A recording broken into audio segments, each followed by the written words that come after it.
Kredit xalqni rivojlantiradimi? Yo'q. Davlatlarga qarang, ularni qanday boshqarishadi, ularga qarz berishadi. Davlat bu pullarni banklarga yo'naltiradi. Banklar kimga beradi?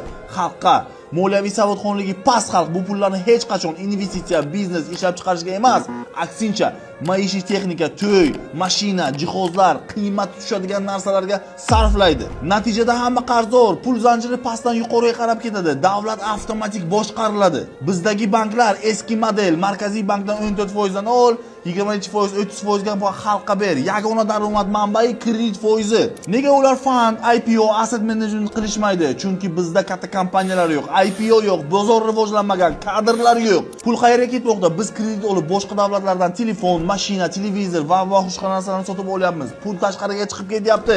Bizda esa ishlab chiqaruvchi kompaniya yo'q, investor yo'q. Amerikaga qarang, Apple, Nvidia, Microsoft odamlar pullari bilan o'smoqda. Kompaniyalar boyimoqda, odamlar ham ulardan foyda olyapti. Bizchi savodimiz bo'lmasa, ilm olmasak, unisi bunday qilmayapti, bunisi bunday qilmayapti, o'tirsak, hech narsa o'zgarmayapti. Trillion pul bermaydimi? Xalq uni qanday boshqarishni bilmasa, hech narsa o'zgarmaydi.